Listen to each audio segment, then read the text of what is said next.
Tout d'abord, au cours de cette vidéo, je vais pouvoir te faire gagner un multimètre intelligent TN213. Pour cela, rien de plus simple, abonne-toi à la chaîne YouTube et mets en commentaire « Je participe ». L'installation de panneaux photovoltaïques plug and play est une pratique qui se démocratise, et c'est tant mieux. Elle permet de faire des économies en installant les panneaux soi-même sans avoir à faire de devis auprès d'un installateur agréé. Néanmoins, certaines contraintes électriques doivent être respectées et certains d'entre vous m'ont fait remonter quelques problèmes. Un des soucis qui m'a été relaté est le fait que le branchement du panneau ou d'une batterie associée faisait disjoncter un ou plusieurs disjoncteurs au niveau du tableau électrique. Alors pourquoi ? La seule complexité selon moi d'une telle installation réside au fait de devoir créer une prise extérieure aux normes. Cette prise doit être munie de câbles électriques avec une section suffisante et puis avoir le fil de phase de neutre et le fil de terre associés. Certains particuliers ont eu l'obligation dans certains cas de devoir créer cette prise avec une liaison directe, donc non pas la fiche mâle qui se lie directement dans une fiche femelle. Dans ces cas-là, il suffit de démonter la prise mâle issue du micro-onduleur pour faire apparaître les 3 fils. Pour travailler en toute sécurité, veillez à couper également l'alimentation électrique générale de votre habitation. Maintenant, au niveau de la prise femelle de votre habitation qui doit être raccordée, il suffit de démonter le cache-prise et d'accéder à ce boîtier d'encastrement pour faire apparaître les 3 fils qui doivent être raccordés, phase, neutre et terre. Pour relier ces 3 fils issus de la prise femelle aux 3 fils issus de la prise mâle du micro-onduleur, il suffira de clipser les fils ensemble avec une bande de connexion rapide de type Vago. Ensuite, vous replacez tout ça dans le boîtier d'encastrement existant et vous remplacez la prise de courant classique femelle par une prise de courant type radiateur électrique. Je profite de cette vidéo pour vous montrer ce testeur de tension que je vais utiliser dans la suite de la vidéo. Il s'agit du testeur de tension Tessmen, référence TN213, qui est un détecteur de tension sans contact.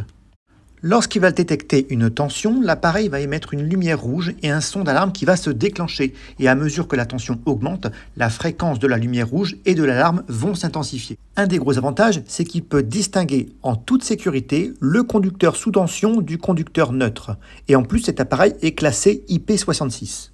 Il vous sera livré d'office avec des piles de qualité de type Duracell qui vont venir s'insérer derrière l'appareil, ici, de manière sécurisée et totalement étanche. Son utilisation est vraiment très simple, vous n'avez seulement que 2 boutons physiques sur le devant de l'appareil accompagnés d'un écran LCD. Cet appareil peut fonctionner sur 2 plages de tension différentes. Une première plage de 12 à 1000 volts, on parlera de haute sensibilité, et une deuxième plage de 70 à 1000 volts, donc basse sensibilité. J'apprécie particulièrement la deuxième plage dite de basse sensibilité parce qu'il pourra s'être appliqué au rideau motorisé, au câblage d'irrigation, à l'éclairage extérieur basse tension par exemple. En électricité, on doit parfois travailler dans des coins exigus avec une faible luminosité et cet appareil est doté d'une lampe LED assez puissante, je dois dire, sur le dessus de l'appareil qui vous permettra d'éclairer votre zone de travail de manière efficace. Donc ça, c'était vraiment un bon point. On a également un pourcentage qui s'affiche sur l'écran qui permet d'évaluer visuellement l'intensité de la tension mesurée.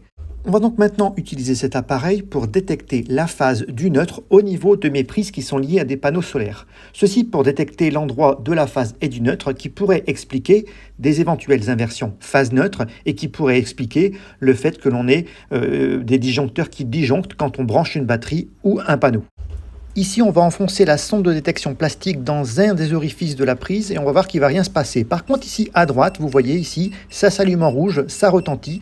Donc on a bien détecté la phase qui est à droite de cette prise. Par convention, sur une prise vue de face, le neutre est à gauche et la phase est à droite.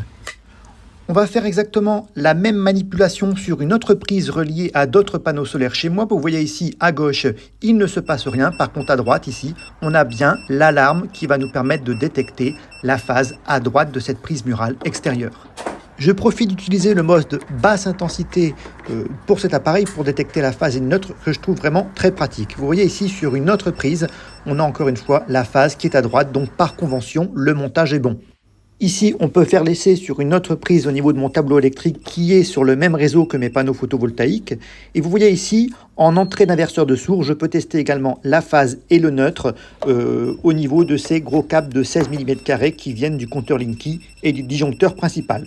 Donc vraiment un appareil très efficace pour détecter la phase et le neutre et les courants résiduels. C'est vraiment très pratique au quotidien. Voilà, j'espère que vous avez apprécié cette vidéo. N'hésitez pas à vous abonner. Il y a encore plein de vidéos qui vont venir pour vous présenter des nouvelles stations solaires, des nouveaux panneaux photovoltaïques. Il ne faudra pas les louper. Allez, à bientôt les amis. Au revoir.